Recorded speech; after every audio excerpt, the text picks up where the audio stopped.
Good morning. My name is Kathy Curran, and I am Senior Director for Public Policy at the Catholic Health Association of the United States. I am thrilled to be here today and to share in the work of the Catholic Immigrant Integration Initiative. I want to thank and applaud Don Curran, Daniela Olalema, and everyone at the Center for Migration Studies for their leadership in the initiative and for the amazing two-day virtual conference they have put together for us. As you know, this panel will address the question, how to build a more prophetic, faithful, and hopeful church in a time of multiple crises. For many of us, COVID-19 and the pandemic are a primary focus of our attention these days, but as the Holy Father reminds us, the crisis we are facing should not make us forget the other many crises that bring suffering to so many people. We have 5 leaders with us today in the work of the Church, both in the US and internationally, who will explore with us and with each other the challenges faced by migrants, refugees, their families, and communities in these trying times. We'll learn how the Church is responding now in concrete ways to meet the needs of migrants and refugees, and what more and what else we need to be doing or doing better. How can we respond to the gifts that migrants have to offer the Church and our communities as we work together to build a future of hope? I'm hoping that we'll be able to have a good conversation on this Zoom format among our panelists. They all have a lot to share with us and a lot to tell us about today.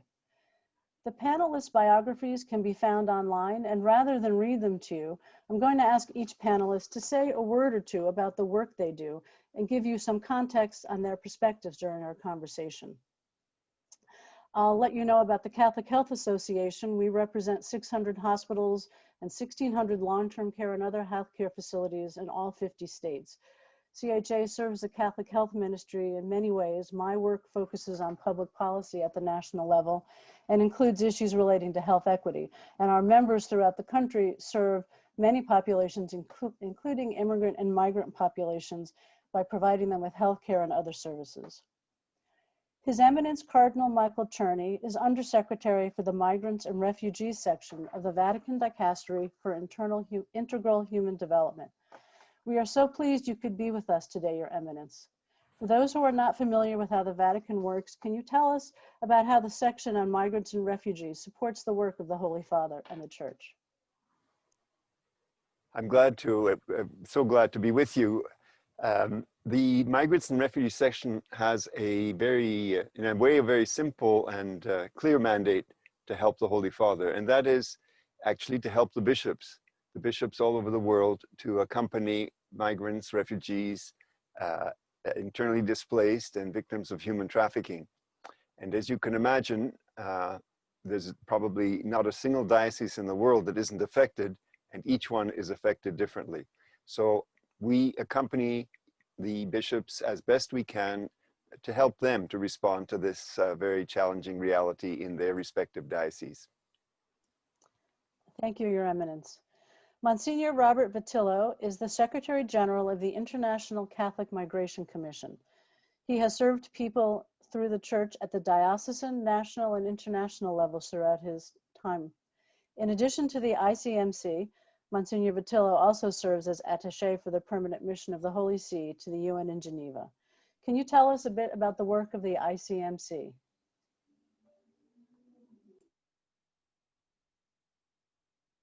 Certainly, and thank you for inviting me to this. ICMC, or the International Catholic Migration Commission, was founded in 1951 by Pope Pius XII, and he gave us a mandate to develop a global network of Catholic bishops' conferences, especially those engaged in responding to refugees and migrants, and to share information, update them, and to exchange good practices with them. In that sense, we work very closely with the section for migrants and refugees. We share the same membership, and we do a lot of things jointly together. We also sponsor humanitarian programs and a great deal of work in processing applications for resettlement to the United States and to other countries, and deal with some of the humanitarian issues that the local bishops' conference cannot deal with on its own, big humanitarian emergencies related to refugees and migrants. We also then do global advocacy. I'll talk a little more about that later on. So thank you. Thank you very much. Ashley Feasley heads up the immigration policy work at the U.S. Conference of Catholic Bishops, where she is the Director of Policy for Migration and Refugee Services. Previously, Ashley was the Director of Advocacy at the Catholic Legal Immigration Network. Ashley, what does your work for the bishops involve? Thank you so much, first off, to the Center for Migration Studies, to Notre Dame, and also to my panelists for the opportunity to speak at this wonderful conference. Many people don't know, but at the U.S. Conference of Catholic Bishops, the Migration and Refugee Services Office is actually the largest office, and it's the only direct service office within the conference. We resettle refugees, provide services for unaccompanied children, as well as for foreign national and U.S. citizen trafficking victims, and increasingly services to asylum-seeking families. Our work is all in partnership with the federal government and many entities on the ground, both secular and interfaith. My office does a lot of the policy development, working to protect those vulnerable populations, and also tries to reflect the bishop's teachings and work on this issue into policy at the federal level. Thanks again for the opportunity to talk about what we're going to be kind of engaging on. So glad to have you, Ashley. Father Sean Carroll is the Executive Director of the Kino Border Initiative, where he works with migrants and refugees at the border at both Nogales, Arizona and Nogales, Mexico. I understand the Kino Border Initiative grew out of your pastoral work with the Jesuits' California province. Can you tell us some more, Father Carroll? Sure, and thanks so much to the Center for Migration Studies and to everyone for this opportunity to participate in this panel. So Kino Border Initiative existed for over 12 years. Really came out of a needs assessment conducted by various organizations to really try to address the most urgent needs with respect to migration, but as it's lived on the border. And so out of that process came our organization, which is binational and with a mission to be a humanizing presence and to foster binational solidarity on this issue of migration through humanitarian assistance, education, and advocacy. And we just have the great honor and privilege to collaborate with a whole variety of groups in that binational and multi-dimensional mission. We're going to look forward to hearing more about your experiences at the border, Father. Father Cleet Kiley is the Director for Immigration Policy with Unite Here International Union. Father Kiley works both within the church and in secular organizations and is a leader in the church working with labor. Father Kiley, what would you like us to know about you and your work with Unite Here? Let me begin again, thank you for hosting this panel today. I'd like to begin with almost the concluding words of Leo XIII's Rerum Novarum, where he says, "Go to the workers." And I'd like to say that's the frame in which I find myself ministering as a priest these days. I work full-time with a labor union, and it's a very secular environment to be in, but I work with Unite Here, which is the hotel and restaurant workers union, hospitality workers. The vast majority of the members of the union are immigrants, women, people of color, but heavily immigrants.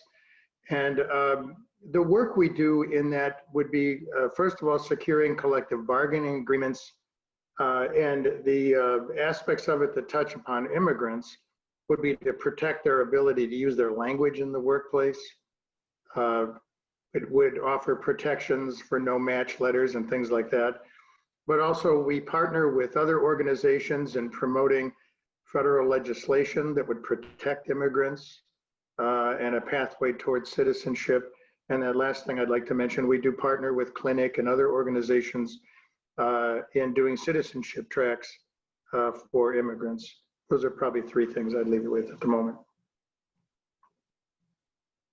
Oh, sorry, I didn't take myself off mute. Thank you very much, Father Kiley. I'd like to begin our conversation today by asking each one of you to describe one or two of the biggest challenges you see facing migrants and refugee communities today, how the church is responding in the work that you do, and what are the obstacles the church faces in being able to help these populations. Your Eminence, I'd like to invite you to be.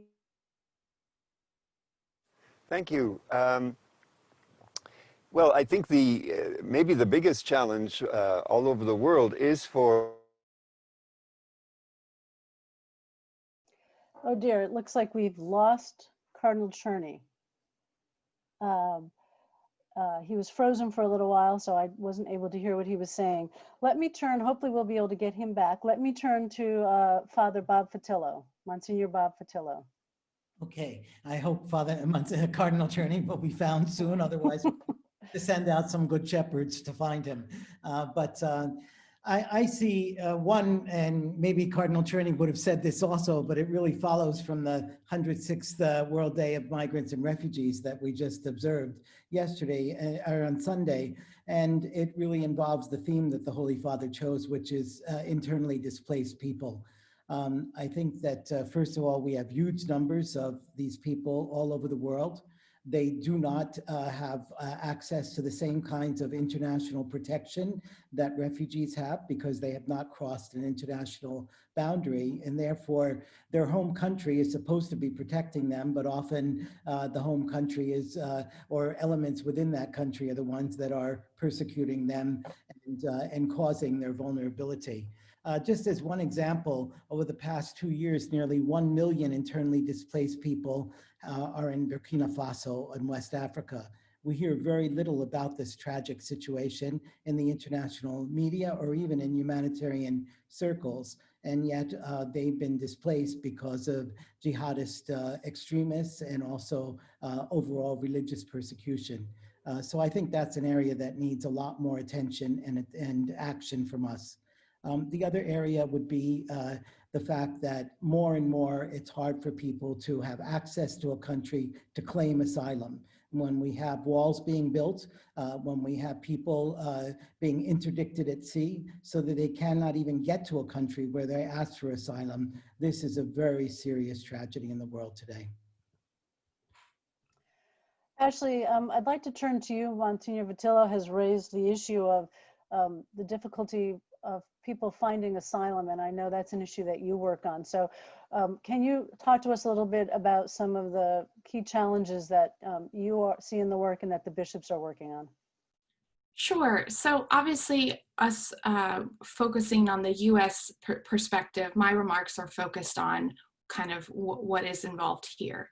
I would say two huge challenges are one, the closures and tightening of legal immigration pathways in the United States and the erosion of existing legal frameworks and concepts that have been around and codified in both US law and in international law, as well as the second thing I think is an increased polarization and politicization about generally accepted migration protection principles. So to the first point, I think today is particularly fitting to be talking about closures of legal pathways because last night the Trump administration issued their notice, the State Department issued their notice on what they intend to have for the presidential determination for refugees.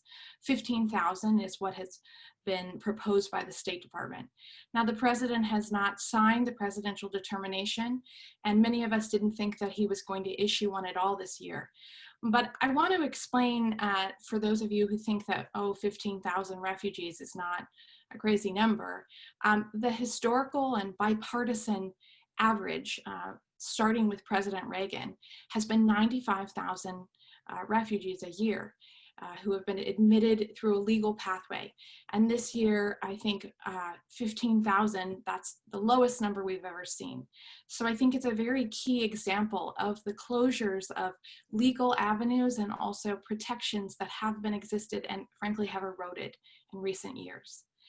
The second issue, I think, as I highlighted, is this discourse in the public and frankly in the church about, general protection and migration ideas. The fact that people are fleeing persecution, that they need help, that they do have a right to migrate or not to migrate, and a right to expect and work for a decent family life, has become increasingly politicized and not seen as a given.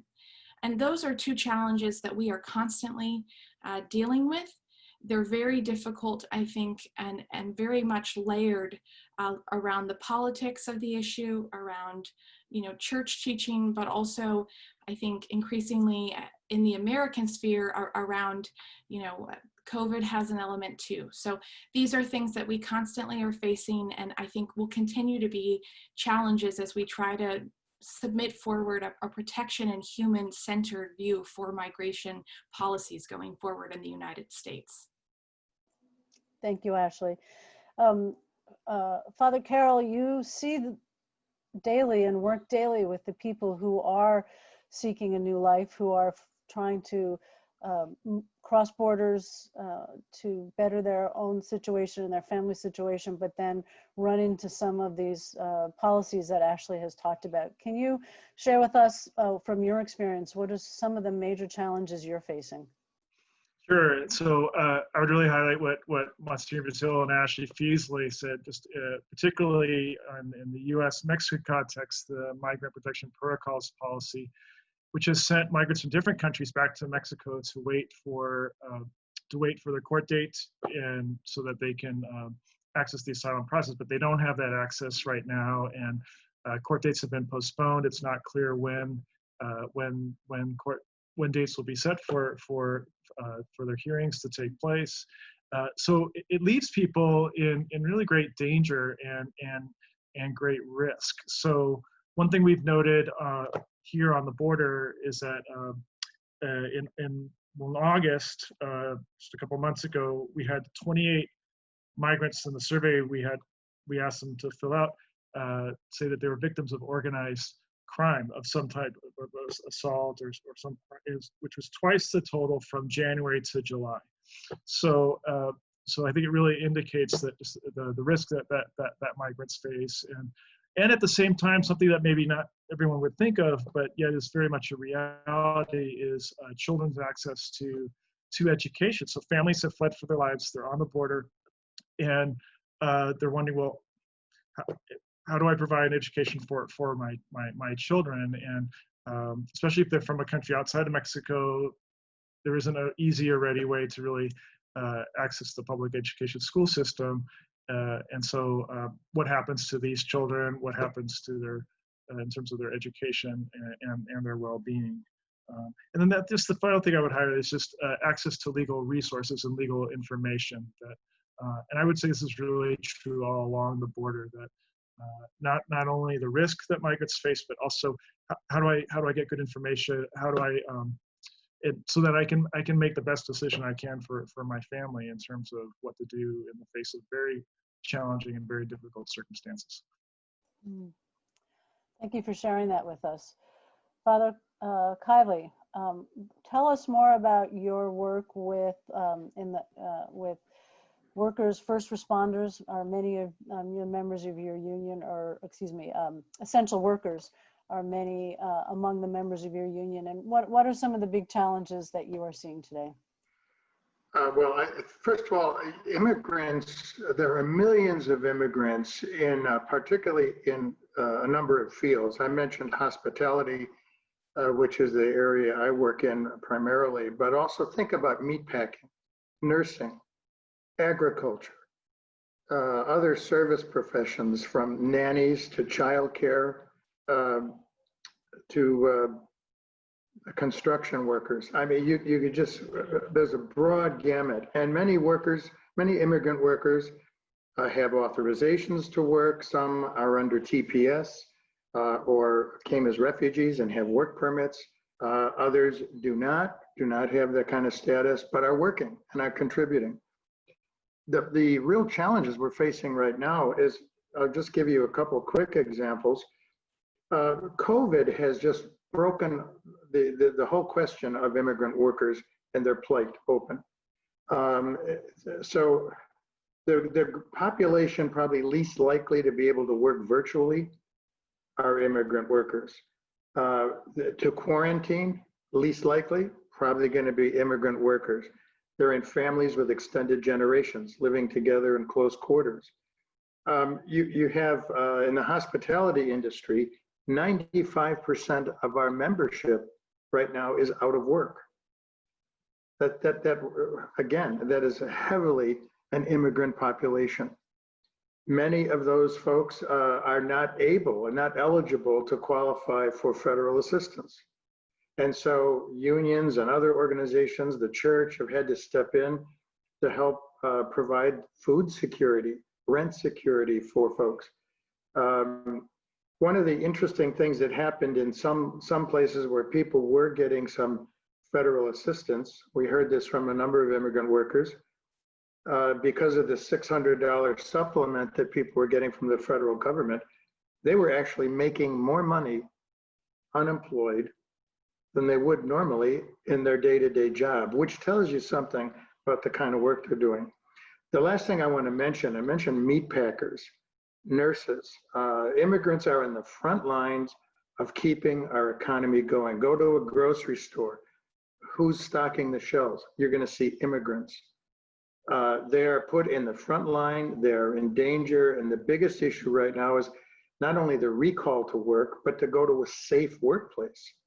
And we're constantly having to push and shove to make sure workplaces are safe for immigrant workers trying to return to work.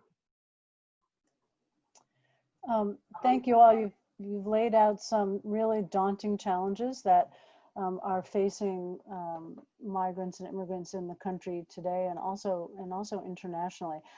I'd like to first see if there are any other issues that haven't come up that any of you think are really need to be put on the table in our discussion today. Father Vittillo. Yes, I think we really also have to look much more and begin much more action around the issue of the climate change induced migration. We don't even have a term for it. We have no kind of legal framework for it, but we have many, many people who are already displaced, and many more will be. That's an excellent point. Did you want to say something, Father Kylie? You're on mute. Yes, I would add also, with a more international perspective, that with the millions of immigrant workers out of work right now in the U.S., there's the question of remittances to home countries, and the impact there is just really a significant concern. Thank you for that. Well, we've certainly laid out a daunting list of challenges and obstacles to the well-being of migrants and immigrants. Let me turn now to how the church is responding. Who would like to offer us some hope in some of the programs you're working on or that you've seen that are effectively trying to bring some hope and change to this, whether it's direct service work or some of you work in the policy area? And if someone would like to volunteer to go first, that would be great. Otherwise, I'll call on someone. Sure. Well, I can go, Kathy. Like many, we had to pivot very quickly when COVID hit, and at least here on the border in Nogales, it was in March. And so we've taken a number of steps. And one is, I mean, obviously we've been addressing the humanitarian needs and food service and other services, but we really adjusted the way we provided that service. So it's very much, it's carry out, it's once a day, it's with personal protective equipment, not the way we like to serve, but obviously trying to meet the need and also keep everybody safe under the circumstances. And it's worked quite well. And we give migrants the masks if they need it, and try to provide for their protection as well. One other way we've tried to respond to, we have this wonderful collaboration with the Florence Immigrant Refugee Rights Project. They are they're the single biggest provider of legal immigration services, nonprofit legal immigration services in Arizona, and we really leverage each other's strengths. So So they have the legal infrastructure and the attorneys. We're on the border. There's a direct service with migrants. We do advocacy based on what we hear from them. And so through this collaboration, Florence has represented some people in their asylum cases, but really right now by phone or by computer, providing legal information to migrants on the border. And it's very empowering and really a tremendous source of support. And like I say, leverages the respective strengths that we have in each organization. The third thing I would say is that for a few months now, we've been participating in this really broad campaign called Save Asylum, and with a variety of organizations, and at least here in Nogales, we've had a few marches to the border. I had the opportunity toward the end of August to accompany 2 families to the port of entry. And while we really knew that Customs was going to say no to their request for asylum, it was really empowering for the migrants to be able to express that desire to U.S. Customs, and also the point was really to make them visible. And I think a beautiful part of this campaign is that it's really migrant driven. They're with our support, they're leading it. They're giving their testimonies. They're putting their bodies on the line. We have probably somewhere between maybe 60 to 80 people participating at a given event, and last one right at the border wall, and it's brought great visibility. And in October 21st, we're doing it on the 21st of every month, because on the 22nd, that's when the government renews the ban against being able to cross the border and to access the asylum process.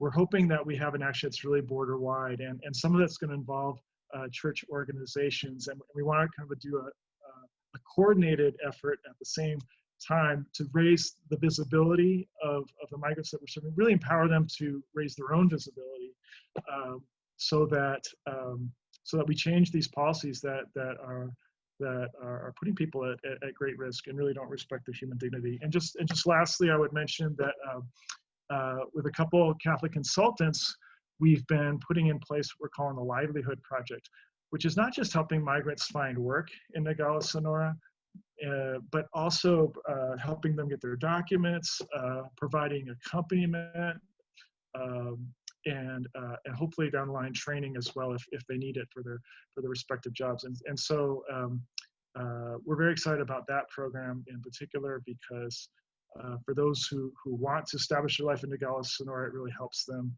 have that dignified way of life that they deserve. So those are some of the ways that we've been responding to these challenges. Thank you very much. And you raised a few themes I hope we can get back to, and perhaps the other panelists can talk a little bit about later. The themes of collaboration, accompaniment, and really inviting and enabling migrants and immigrants to take the lead and help to shape the work that we do. But first, I'm so glad that Cardinal Czerny is back with us. We've got our technical issues worked out. So Your Eminence, I'd like to turn to you and let you share with us what you see some of the major challenges facing immigrants and how the church is responding. Thank you, and thanks for your tolerance during our little crash here. Well, if I could pick up on what Father Sean was saying, one way, I think a very interesting way of expressing the challenge for the church is this. When you think of any migrant or refugee that you know who has made the big trip and faced all the obstacles, you ask yourself, so in all these moves and setbacks.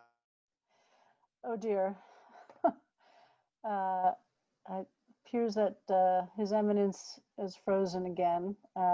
So I think we'll keep the conversation going. If His Eminence pops back in, we can stop the flow of conversation and invite him to offer his comments. So Ashley, you're unmuted, so I'm going to invite you to talk about some of the way that you see hope in the response that the conference is undertaking, and the church in other ways is undertaking to try to help immigrants and migrants. Sure. So obviously, if the Cardinal comes back, we will pivot to him. But I did want to follow up on Father Sean, and I have two examples that I think people will feel good about, but also recognize the crucial part of individuals on the ground and collaboration. One is relating to the border.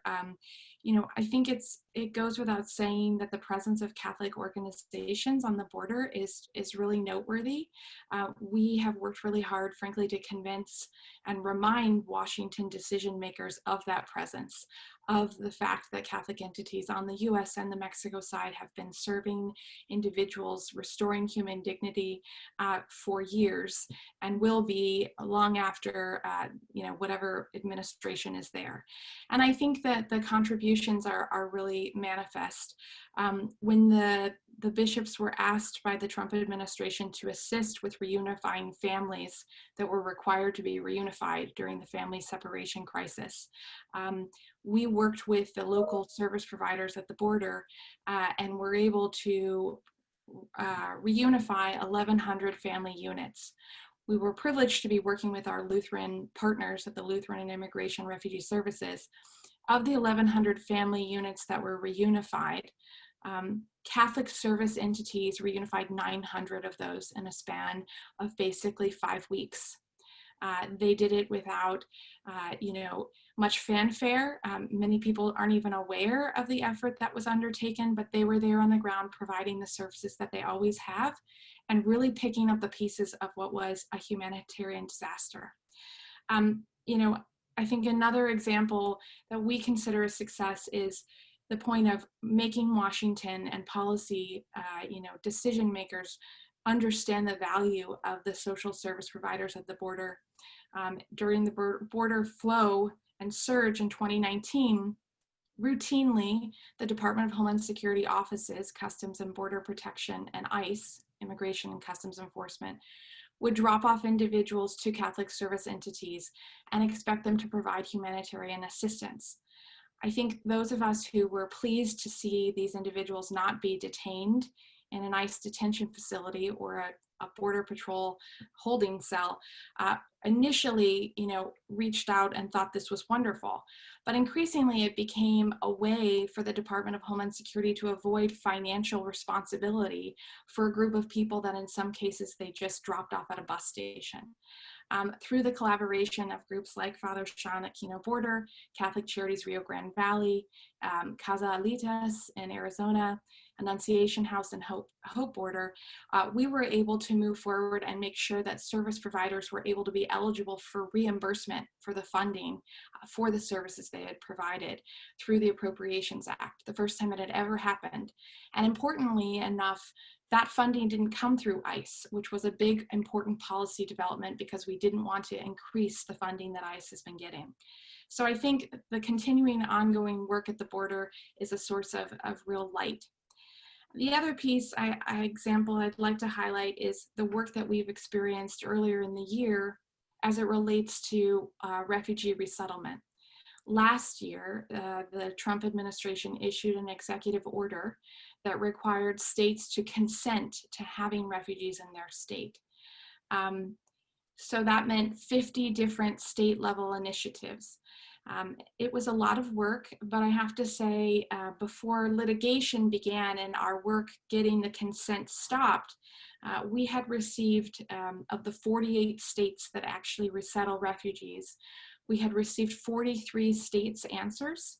42 had said yes, including 19 Republican governors, and 5 had not issued a statement yes or no. But the work could not have been done without local resettlement offices, Catholic Charities, other faith groups, and then more importantly, refugees themselves leading the charge. So I think it was a resounding example of how important this program is to the United States and to communities of faith. And it's something to frankly build upon if we do see another type of executive order in the future. Thank you for sharing that, Ashley. I want to make a plug for Justice for Immigrants, which the bishops lead, which Ashley leads, which is a mobilization, a collaboration of Catholic institutions working for both just immigration reform and also more humane treatment of immigrants and refugees. And if you Google Justice for Immigrants, you can find out how to participate and how to see how you, as for our U.S.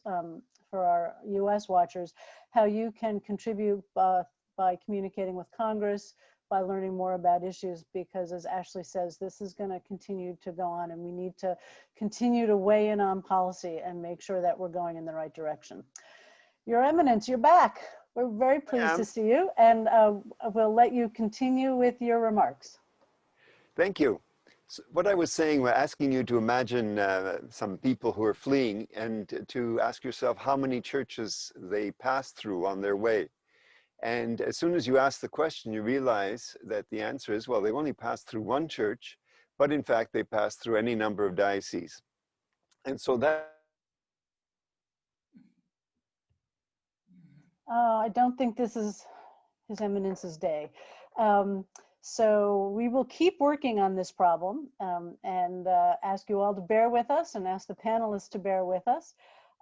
And so I think I'm going to turn to Father Cleet Kiley and ask about, in the work that you do, I know you don't work for the church in your work with Unite Here, but what are some of the positive responses you're seeing among workers, whether through the unions, through community groups, through the church, that are making a difference? You're absolutely right, Kathy. I think that coalitions, I'll say this, and everybody on this panel would know, coalitions can often be very challenging when you're trying to bring the church and organizations outside of the church together to work. And yet I see some amazing partnerships going on right now. And you mentioned Ashley's work at the Bishops' Conference and Justice for Immigrants. The AFL-CIO has an immigration committee, and I have to be honest, we're in touch with each other a lot to find where there are points of alignment, particularly if we're going to be going to Capitol Hill to talk about legislation, or talking with political campaigns to see what a new administration might unfold in the coming months, should that be the case, or what strategies need to be attended to in case that's not the case. So we see great partners. I'm going to speak from the labor movement for a moment. We see great place for collaboration and partnership around immigrants issues because they're the same issues, the same people. And again, I want to acknowledge the Ashley's work in the Migration and Refugee Services, JFI. Tony Kubey, I should mention his name too. And we all work together. Ashley, I think this was maybe 2 years back now. We had a huge rally in Pennsylvania and Philadelphia, kind of protesting this whole idea of putting children in cages. And I think we had 15 or 20,000 people come to that rally to draw attention to that issue.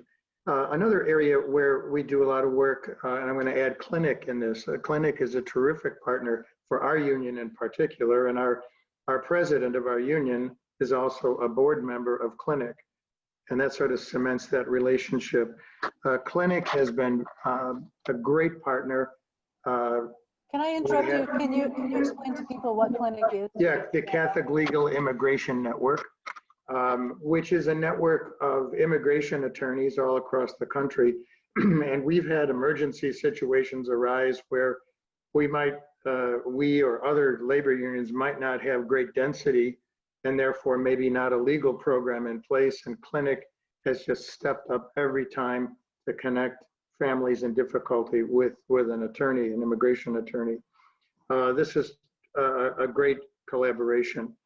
The Catholic Labor Network has been another point of contact. Immigrant workers are often in the most difficult work situations in the country and are often in different struggles. So take, for example, the airline catering workers. All the bailouts for the airlines and everything don't necessarily trickle down to the catering workers. The Catholic Labor Network has been a tremendous partner in lifting up some of the most vulnerable and again, immigrant workers and the situations. another spot where we had a great collaboration. And again, we didn't get a labor delegation to Nogales, to Father Sean, but we did get a labor delegation to El Paso with the help of Bishop Seitz and Hope Order Institute and Annunciation House. We prayed at the site of the El Paso massacre and brought a labor delegation across into Ciudad Juarez to sit and talk with people seeking asylum. So that this was not a newspaper story. These were real, face-to-face encounters. And getting the labor movement to go to the periphery like that was really important and a very big thing. The last thing I want to mention, the collaboration, many are familiar with Pastoral Migratoria, which comes out of Chicago but is in many other places now. And fundamentally, it's a pastoral program where immigrants themselves are the agents of their own development. And we had a situation just outside of Chicago in a meatpacking plant with a population of entirely immigrant workers who did a one-day strike. They walked off the job. There were a number of labor abuses going on, and the Pastoral Migratoria agents were the ones who received them at a local parish, came over to the parking lot of the meatpacking company, led prayers. The Pastoral Migratoria folks hosted the investigation in their parish when NLRB investigators came. And I was thinking, I was there for that, thinking there were folks who did not have documents, who were creating a space for federal agents to come and talk to workers. And I'm thinking the layers of risk that are going on, but what a great partnership that was. So I have great hope when I see the possibilities for these kind of interactions. I'm the moderator and I forgot to take myself off mute. Thank you, Father Kiley. And I don't know that everybody listening and participating is aware of the long history of the church and its involvement in the labor movement. Something that I know you've spent a lot of your career and your life as a priest working on, and really appreciate the work that you do. Cardinal Czerny, we're gonna hope the third time is the charm. So please go ahead and share with us your thoughts. So my thought was that if the migrant or refugee is passing through a whole series of dioceses, probably also in different countries, then the real challenge is for those dioceses to cooperate in such a way that the person is having, you might say, a seamless experience of being accompanied by the church, rather than thinking that it's a question of passing from one church to another. And so the communication and finally the cooperation between dioceses of origin, diocese of transit, and diocese of arrival, I think is one way of putting the great challenge. And it's a challenge which I'd like to mention because it is both challenging and accomplished. In other words, it is going on, and churches are learning to do that. And I think the witness that we have been hearing from the border, although I didn't hear it personally, I think I know what Father was talking about, and admire so much the work of the Kino Institute, but also the many different projects all along the Mexico-US border, not to mention the Guatemala-Mexico border. So these are, I think, wonderful examples of the church being church in a new way to meet a challenge of our time that is different from 500 years ago or 1,000 years ago, when people were farming and lived for generations in the same place, and where the parish was a kind of a hub of stable life, generation to generation. Now parishes are, and not just for migrants and refugees. Hopefully His Eminence will get to finish his thought again, but we will continue along our way. And I want to come back again to the theme of collaboration, but before I do, I want to let Monsignor Vittillo weigh in about some of the way that he sees successful and hopeful responses.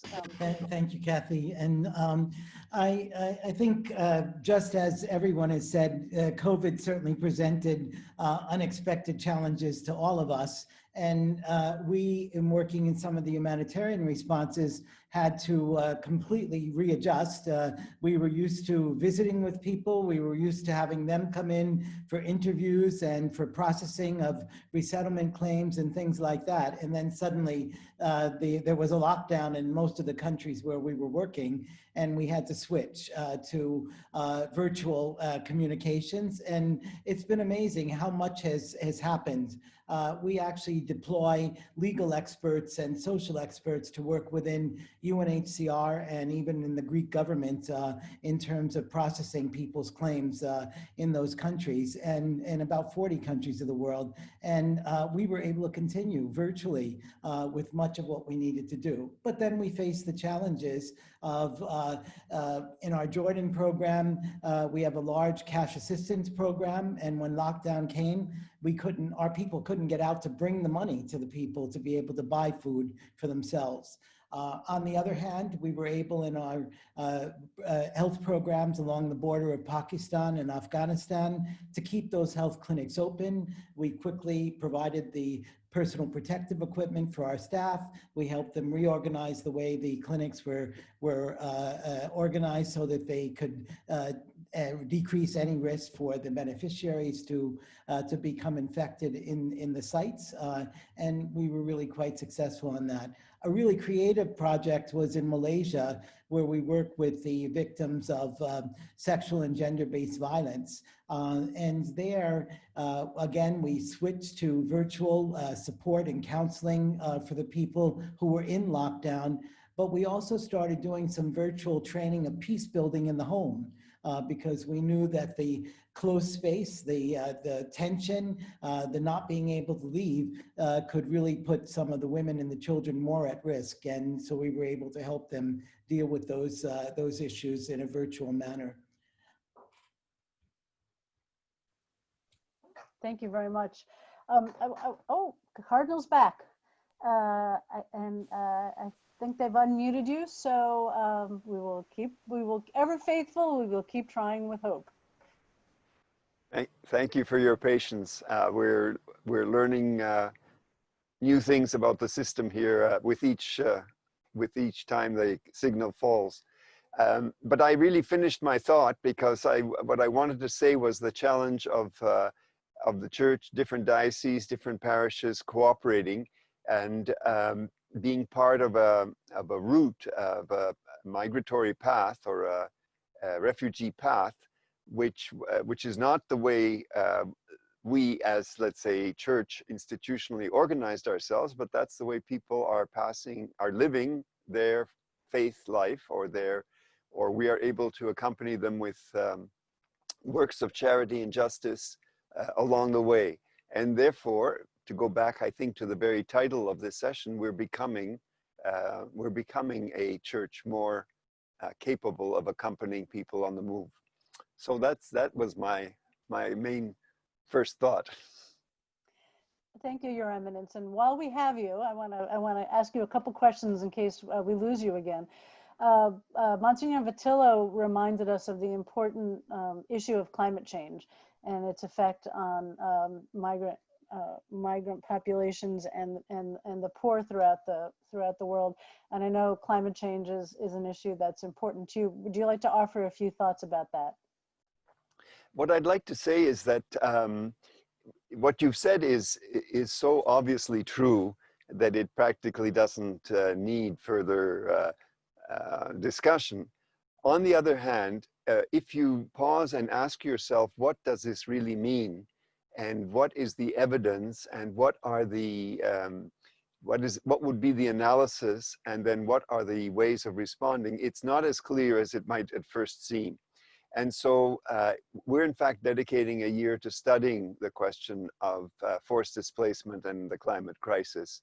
And so at the risk of avoiding a second question, let me say that we'll be back to you about this in a year or so, but I don't have much to say now because I think we feel the question deserves serious study. and serious dialogue with the church, with diocese and bishops' conferences all over the world, to get a sense of how this, how what you said actually plays out, as opposed to something that we just say because it seems obvious, but it doesn't necessarily parse into possible ways of understanding and responding. Thank you. I'm going to ask you one more question in case we leave you, we lose you. We had been talking about successful examples of how the church has been doing work in this area and working with migrants and refugees. You know, the areas where we see hope. And I wonder if you could share with our audience your thoughts on you know, where you really see the church is doing a good way of responding and bringing hope to people. Well, I feel that some of the things that you heard while I was away are in fact answers to that question. Whether it's the examples of accompanying people from a labor point of view, which may be through the form of trade unions, or it may be other ways of accompanying. But I think that's enormously important. It's something that, in a sense, we started trying to do with the Industrial Revolution, and it's still unfinished business. So, for example, here in Italy, we were very struck during the COVID crisis about how the what are called the day laborers, the agricultural day laborers, how they what they live, what they suffer, and again how the church can be with them. Often they too are invisible even within a single diocese. And similarly, the cross-border work, whether it's here in the Mediterranean or on the U.S.-Mexico border, I feel that these are enormously important examples, and they're applicable in places which probably haven't even thought of that possibility. For instance, in Africa, where people move in a different style from what we're used to in North America or in Europe, I don't think that many dioceses have begun to sort of perceive that as part of the challenge to their pastoral plan. So I'm happy to see that we are able to share, for example, experiences from cross-border initiatives in North America or in South America with dioceses in Africa, and slowly that kind of work that kind of responding is developing as well. Thank you very much, Your Eminence. We've talked about some of the great ways the church has responded. We've talked about some of the challenges out there. Now I want to turn to, what do we need to be doing better? Where are the gaps? Where can the church, whether it's through the Conference of Catholic Bishops, through dioceses, with the work of individual Catholics, where are the places that we need to focus on and do better? And perhaps it's connected to the work of collaboration. So I think I'm going to ask Father Sean Carroll. He's just unmuted himself, so I'm going to let you have the first word. Well, thank you, Kathy. So just a couple ideas come to mind. I remember it was 2 or 3 years ago that in El Paso, we had a gathering of representatives, different Catholic organizations and entities all on the border. And I think really the point was trying to look at, well, how can we speak as one voice from the border, obviously collaborating with other organizations on the border, but really as church, and really from an advocacy standpoint. And I think that's an ongoing opportunity, and it's why I'm just so grateful that the Save Asylum campaign, I think, is in some ways providing that opportunity to a degree, because we are seeing other Catholic organizations and non-Catholic organizations as well engaging in that, so that this really urgent need of access to the asylum process, this right of access to the asylum process, really be respected and valued and honored. So I think there's an ongoing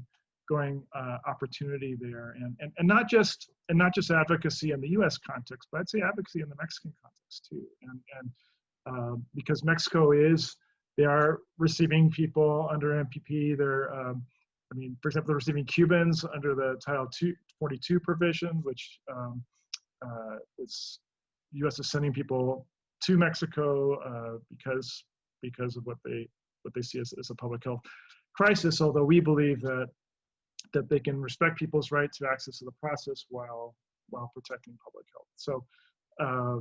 So I think there's a real opportunity there for us. And then the other thing I would say, and this I heard from a friend, and I have to give her credit, is she's been articulating to me, and the more I think about it, the more I sense that this is the case, is that and maybe this has been done, and if it is, then I stand corrected, but it would be helpful to have a real kind of assessment of the Catholic response along the border, not only the response, but the needs, right? And so whether it's in Tijuana and San Diego, whether it's in Ambos Nogales, whether it's in El Paso and Juarez, whether it's in the Rio Grande Valley, in Matamoros, really kind of what are we seeing? What are we hearing? I mean, but not just in one place of that, but really along the border, and what do we have there already? And I know we're aware of that, but perhaps there's an opportunity in a more systematic way to do a reflection on that, and then with that information, really see, okay, well then as church, as the Cardinal said, I mean, really in the broad sense, then how do we respond to address those needs? Obviously in collaboration with organizations that are already on the ground. So that could be a possible opportunity, and we certainly would not be starting from zero. I think obviously USCCB is obviously very aware of our presence and other Catholic organizations, but I think a real assessment of the need, the humanitarian need, the effects of current policies, but really along the border, at least in our context, and then what would that mean in terms of a coordinated response by the church and in a multi-dimensional way. Yeah, I think that assessment is so important. And when you're scrambling to meet immediate needs, it's very difficult to do that. In Catholic healthcare, when COVID-19 hit and everyone was just trying to quickly, make changes in their operations and deal with the influx of people who were sick and wanted testing. You have to scramble to meet the immediate needs, but now we're having to step back and say, well, what happened? How did it work? What are we going to do next time? But then also, what did we learn? What did we learn from how we responded that maybe tells us how we need to behave differently in the future? Monsignor Vittillo, you opened up your mic. Did you want to talk about some of the ways there are gaps that we need to fill and do better? Yes, Kathy, thanks. I hear a lot from our member bishops' conferences about the need for more training in these areas, how to do both the emergency and the longer term responses, and especially how to help migrants be integrated in the countries of first asylum, because we're talking a lot about resettlement, and that's where I got started in the migration field in my own home diocese of Paterson, New Jersey. But the vast majority of migrants and refugees will never go to a third country. And so yet we have people stuck and in uncertain situations, not able to work, not having the skills, even if they had permission to work. So I think that's a whole area that we could help the church responding much more and being much more proactive in those areas. I think the other way is also for us to find the ways that we help people exercise their right to remain.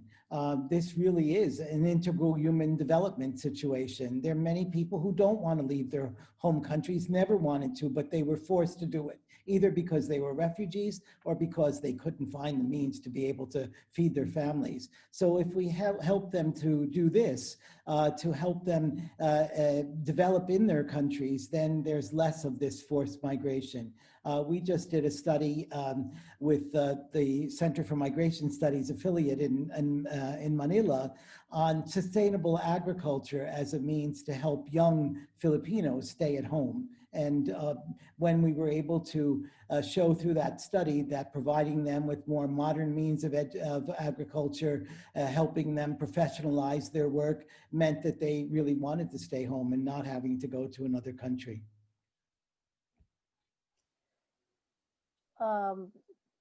Ashley or Father Kiley or Cardinal Czerny, would any of you like to weigh in on where the gaps are, where we can do better? Since I'm still, am I on? Your Eminence, go ahead. Since I'm still online, I can't resist. Well, there's a whole nother side of it, which actually I learned about after giving a talk, which was a lot like the ideas that we've been sharing during this panel. And yet one of the people who was listening to me came up afterwards and said, you know, the trouble with what you say, which is all fine, is that you don't take our fears seriously. And I think that is part of the hazard of people like ourselves and this, and probably many of our listeners, that we see what you're asking about. We see the challenges and we see the opportunities for the church to respond, but we mustn't forget the proportion, and it's not a small proportion of people in our church or even close to our church in our societies who just don't see it, who feel that this is against their security or against their rights or against their well-being, and that our efforts to, as the Holy Father says, to welcome, protect, promote, and integrate are somehow contrary to what the church should be doing. So we mustn't be so enthusiastic about the good things we're doing or the big challenges that we see and forget those people, and they include church workers, and church leaders, not just people in the pew or people who are already disaffected. So I would say the pastoral challenge of bringing our fearful members along is also a great one, and one that I hope we can learn to embrace before we polarize further around migration, which then only gives the unscrupulous politicians and other so-called opinion makers the opportunity to generate racist and xenophobic hysteria. I think that's very wise comments, Your Eminence, and I think we need to be careful when we are talking about the dignity of the immigrants and the migrants and the need to recognize that dignity and allow them to be integrated properly into society. We also need to be communicating to others that we recognize their dignity as well, and perhaps in that way help to bring them along and see how they are more the same than they are different.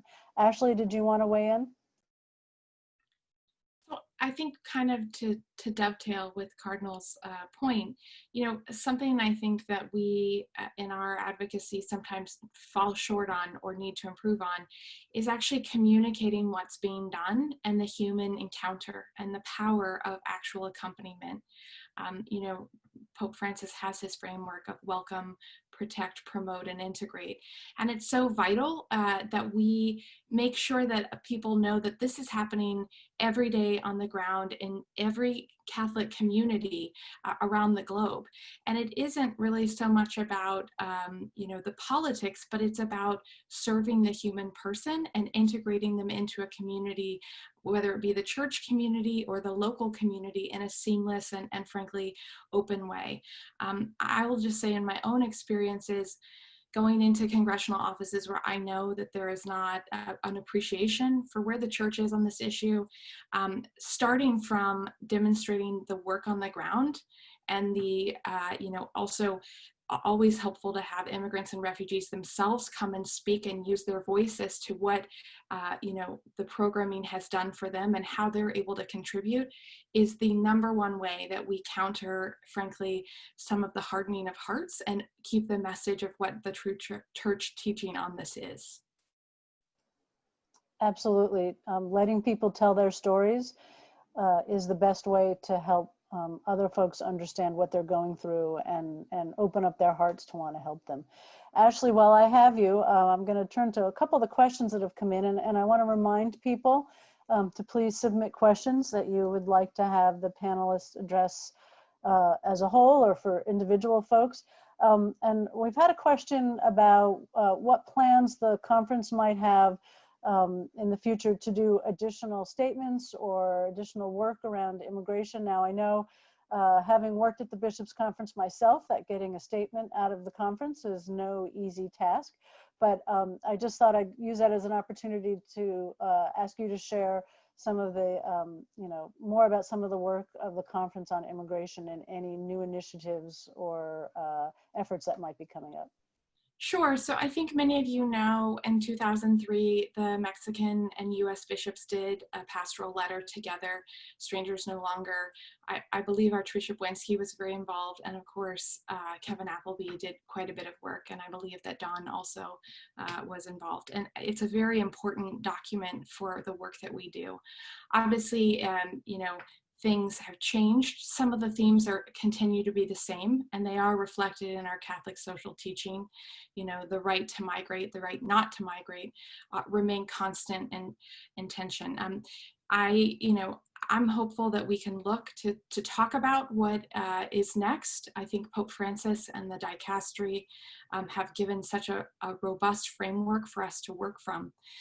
We did just this week celebrate 15 years of the Justice for Immigrants campaign, and we have a new policy priorities document on our website that's in English and Spanish that talks about focusing on areas of common interest and frankly development within the Catholic framework that we're very hopeful, I think, to use regardless of the results of the presidential election. They are kind of going back to taking some of the points of the pastoral letter. Additionally, there's a webinar series, but I do think that there is ample material to move forward and build on what is already a really wonderful document. I, of course, work to staff the committee, so that is where I'll leave it. But I think that many would be interested in doing such an effort, and I do think we are at a moment where talking about revisiting it is certainly a welcome idea. Thank you, Ashley. We've had a couple questions and I want to combine. One person asking how they can get more involved in advocacy around this, calling in from a particular state. And then another question specifically about how to work with the clergy to help them to learn more and become more vocal. So on the issue just generally of how do we, and bearing the Cardinal's earlier words of wisdom in mind, what can we be doing to help parishioners to become more, do more policy in this area? And what can we do to help clergy to understand this and become more active? And I'm going to see who unmutes first to see who gets to comment first before I call on somebody. Okay, well, I'm going to call on Reverend Kiley. And I'm picking on you, Cleet, because your work with organizing and with trying to, as a Catholic priest working in a secular context, I thought you might have some insights. Well, I think that probably the starting point is I always want to push people out of their parishes and thinking they're just going to do it in their parish. So you've got to do this with partners. And there are advocacy groups, there are community groups, there are maybe ethnic national heritage centers. There's all kinds of partners you can have in this work. And that's one of the things I've learned from labor organizing. You really have to work with a whole community, not just the union and not just the committee, but this is a whole community effort. And that's the first thing I would say. Second thing is, this is a very Catholic conversation, but much of the work we have to do, and I'm sure Monsignor Vittillo would affirm this as well, has to be interfaith. We have, once you kind of crack into the world of immigrants, at least in the labor context anyway, people are not, they're more secular. They're not used to church language. We got to find ways that they can hear what we're talking about. But also they represented many different faith traditions in the workplaces. And so finding interfaith partners is also something very important in this work. At least it is in the world in which I find myself working and breathing every day. It's a much more secular world. I wanted to throw this in a little bit earlier, one of the other comments, that when I listen to our workers,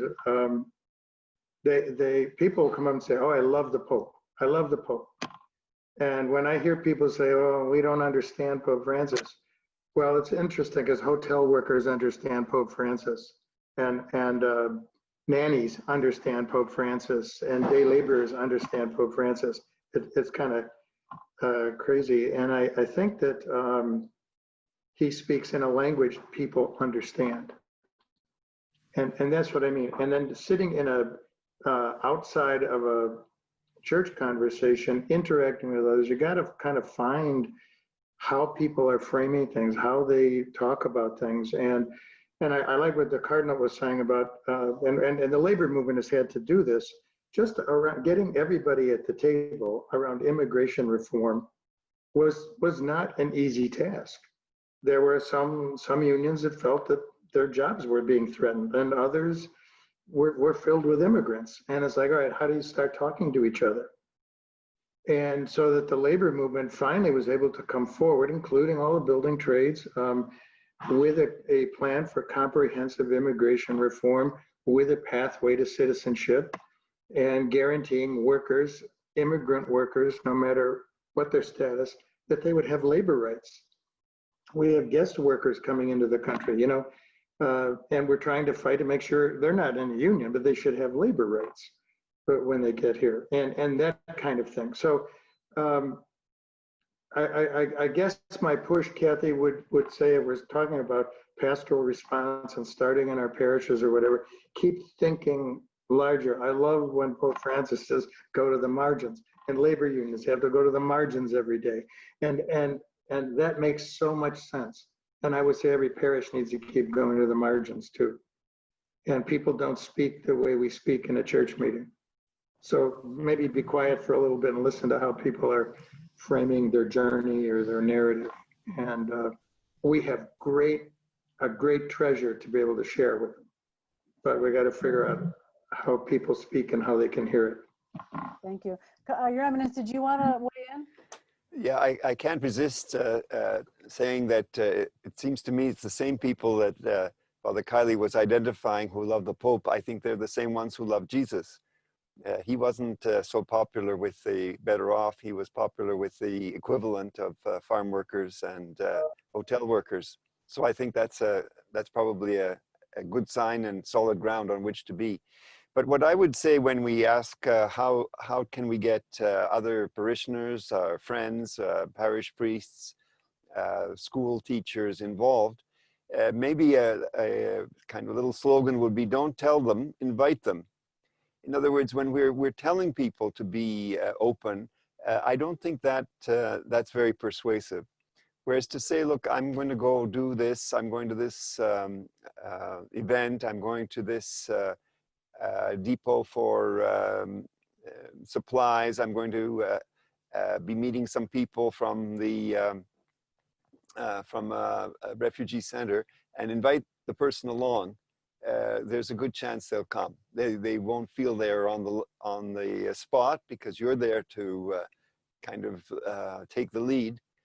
But that's what eases our way from our place of comfort, our comfort zone, to the periphery. It's not a trip that one can take easily by oneself, and it's unlikely to be something that you'll do just because someone told you to, especially if it's done kind of righteously and haughtily. But invitations are much more attractive and make it easier to go beyond. And so I think we should be more invitational, and there's so many opportunities. And then as soon as the situation gives itself, then it's the migrants, the refugees, the displaced, the people who've been trafficked, who do the evangelizing. And that brings us back to what Jesus was talking about himself. Absolutely. Yeah, Clete? Kathy, I just wanted to add to that. When the Cardinal was speaking about the migrants themselves, when we were going to Capitol Hill, and Ashley, you may remember this, we were fighting to continue temporary protected status. And we took workers with us, but it was the workers who had temporary protective status who spoke to the members of Congress. It wasn't the clergy. We were there to just be support. And I'm just thinking of the group of housekeepers that went to Capitol Hill, all with temporary protective status. They were fighting for their families, and man, they had fierce 3-minute elevator speeches. They were very articulate and got right to the point. And I think that's one of the things that has to keep happening too, rather than like, we'll figure out the problem, but it's like, no, get folks in the room, and they have the solution already. They do. And that's a key element as well. I think the Cardinal was suggesting. Yeah, If I could just go real quickly on what Clete and the Cardinal are saying. I think here on the board, we've seen the real power of groups of parishioners actually coming to the border and dialoguing with migrants. And they don't have to come to the board necessarily. There may be opportunities in their town or city of origin, but I've just seen the real impact of that here, where they will come, they will see, they'll hear, they'll listen, the issues humanized as it's humanized for them. They accompany people, they see the complexity, and then they go back to their communities and they're thinking about how do we tell the story, how do we volunteer, how do we advocate, but they really serve as a leaven in the parishes, and they're on fire from this experience that they've had, and these people they've met are in their minds and hearts, and so they're engaging their pastor, they're engaging fellow parishioners, and then that can go all kinds. Uh-oh, it looks like Father Carroll has now been the one to get frozen. So until we get him back, we'll let him finish. But Monsignor Vittillo, I wanted to turn to you. There's a question that's been directed specifically at you, and I want to, again, combine a couple questions. People have asked about ways to collaborate successfully, and the specific question to you, Monsignor Vittillo, was about the degree to which the ICMC collaborates and coordinates with members of Caritas International.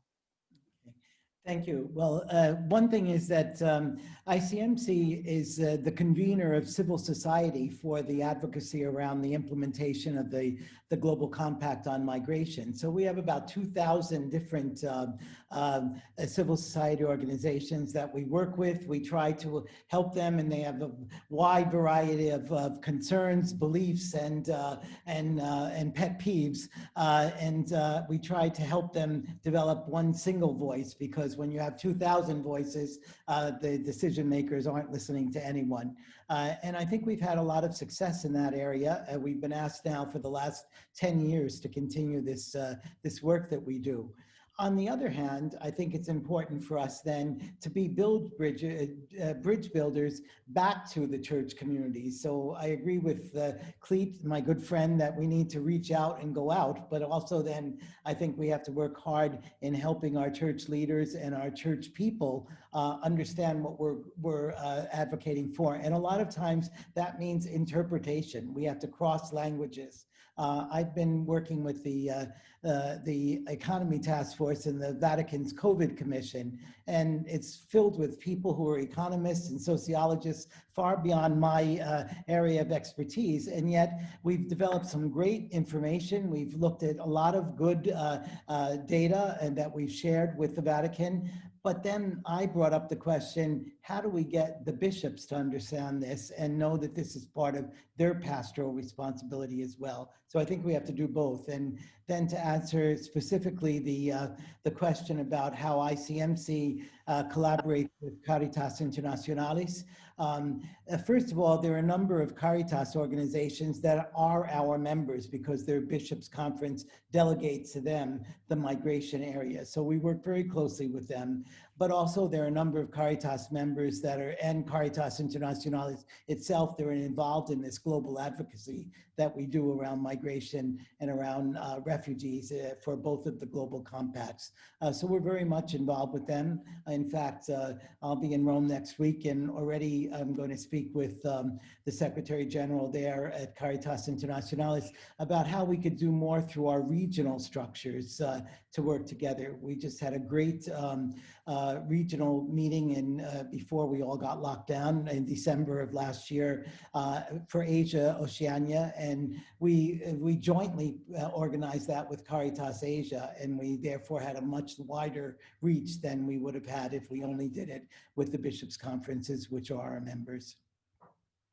Thank you. I wanted to say one question. We've had a couple questions about how to get more involved in advocacy, and I just want to encourage folks to frequently check out the Justice for Immigrants website, where you can find information about opportunities to do advocacy for change in national policy.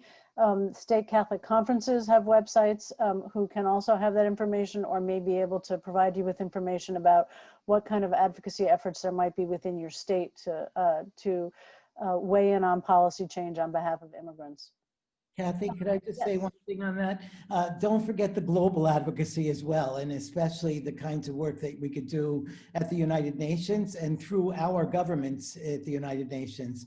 I'm glad I live in Switzerland right now, because the US government isn't so popular at the UN anymore, but I think we shouldn't forget that, and I remind our US ambassador to the UN in Geneva of that all the time, that their voice, when their voice is not there, we really miss it. And I think we have to make sure that we let our governments know about how important the intergovernmental organizations are. And then just lastly, I've been smiling all evening in the talk about justice for immigrants, because when I was leaving the United States Bishops' Conference as the director of Catholic Campaign for Human Development, I was 15 years ago, I left, and I was late for my own going away party, because the last act I was doing was approving a grant for justice for immigrants that was just getting started. So I was glad to know of their anniversary, and I'm glad Catholic Campaign for Human Development and I had some role in that as well. Well, thank you for that. People could, where should folks go if they wanted to learn how to do advocacy opportunities on the international level? I can think of Catholic Relief Services, but what would be some other places? Well, ICMC, so ICMC. www.icmc.net, but also the Holy See representatives to the United Nations, both in Geneva and in New York, have websites. And there you'll see the statements that the church's ambassadors, the nuncios, give on a whole area of international advocacy work that, of course, is reviewed and then approved by the Secretary of State before we give those testimonies at the UN. Thank you very much. I see we're at 12:54, so we have 6 minutes left. There are some questions left. I'm going to mention what some of the topics are, but rather than asking you to answer a particular question, I'm going to invite each of you to take about a minute to make a closing comment.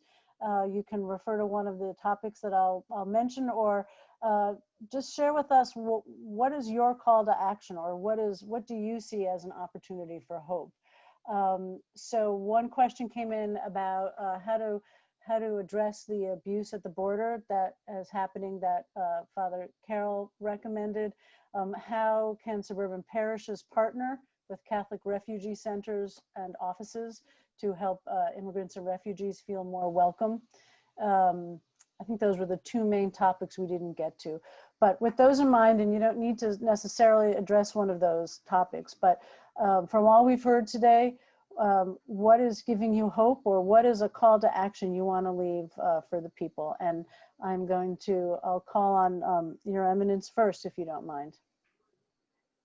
Thank you. I think that this time we've had together is itself a good call to action, and maybe to learn a lesson from it, that having church people, church-related people talking about this is perhaps a good opportunity that what those of us who are more involved take for granted, we have the opportunity to express and explain it. And I have the impression from the questions you're forwarding to us that people are really interested to hear and interested to learn.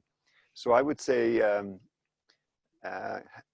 take the chance to have more conversations, beginning at the parish level, but in dioceses and cities, and maybe in a special way in border areas. Thank you very much. Father Kiley, I'll give you the mic. Yeah, so closing comments. Thank you to Dan Curran and the Center for Migration Studies and Notre Dame for pulling all this together. The thing I would love people to do in their parishes is to gather people and ask them what happens to them when they go to work. That's where they spend most of their time. And I would say pay special attention to immigrant workers and what they tell you happens to them when they go to work. The rest of it, the church will respond as it needs to, but just ask that simple question. Thank you. Monsignor Vittillo. Well, first, as Pope Francis always says, get to know the people. They're going to give us their stories, their witnesses. We just completed a book of photojournalism project where we have the witnesses from migrants from different parts of the world, and it's really very moving. I think that's the way people are going to change their hearts. I think the other thing is, don't forget that there's the rest of the world. So we've concentrated a lot on the US. I love that country too. But again, let's remember the majority of the migrants and the refugees are in other countries, and they are giving them the welcome that we should be giving them as well in the north of the world. Thank you. Ashley.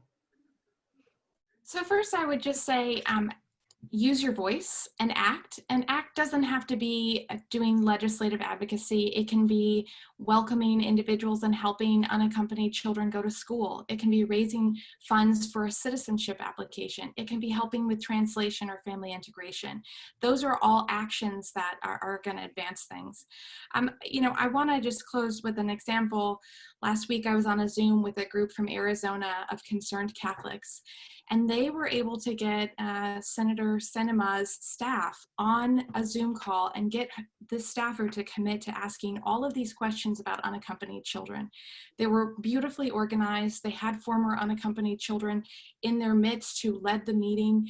They had personal experience of being volunteers, and they were the example of local Catholic groups leading and taking kind of the reins to hold our elected officials accountable, and it worked. The office informed me that they were going to include the question. So I know that all may seem sometimes like it's too complicated, but really use your voice and act. And of course, we have a number of resources on justiceforimmigrants.org and that can help you talk about setting up a meeting or accompanying. But that's really what we need in this moment is action. Thank you, Ashley. I'm afraid Father Carroll might be frozen. And no, I'm here. Okay, your voice is coming through fine. So you get the last word among the panelists. Okay, well, again, reiterate Kylie's gratitude to the Center for Migration Studies and Don Curran in particular for this opportunity to participate in the panel. I'm really excited about this Save Asylum campaign, seeing the way it's growing and developing. And you don't have to be on the border to participate. So each event on the 21st of each month is we have a transmission on Facebook Live, and there's a link for that. And so I think an opportunity to really accompany migrants who are protagonists really in this effort to say that we're here, we're on the border, we have fled violence, our human dignity is being disrespected, we are at risk, and I think they'd say too, we invite you to join us really in this effort to change policies so that they really reflect, I think, who we are both as church and both in our respective countries. As one migrant said that the last action in her testimony in fleeing from Honduras, she said, all we want is a place where we can simply live. And I think that's just a real plea for respect for human dignity. And so I encourage people who can to participate in that campaign. You can find more information on the Kino Board Initiative Facebook page, and welcome your support and interest. I think it's a powerful way to be engaged on a very important issue. Thank you. And that brings us to the end of our time. I wish we had even more time to talk and share. Thank you all for sharing with us your perspective on what are the hard things we have to face and how is the church responding. And it is a daunting time. There are many crises facing us, but the work that you all are doing does give me, anyhow, and I hope our participants, a true sense of hope in the prophetic role the church can play. Thanks to all of our panelists for participating. Your Eminence, we look forward to your remarks during the Father Tomasi lecture tomorrow morning. Thanks, of course, to the Center for Migration Studies, and most of all, thanks to all of you for tuning in and listening for all or part of the CMS Catholic Immigrant Integration Initiative Conference to learn more about the important issues of facing immigrants and migration. Thank you very much and enjoy the rest of the conference. Goodbye. Bye-bye. Thank you.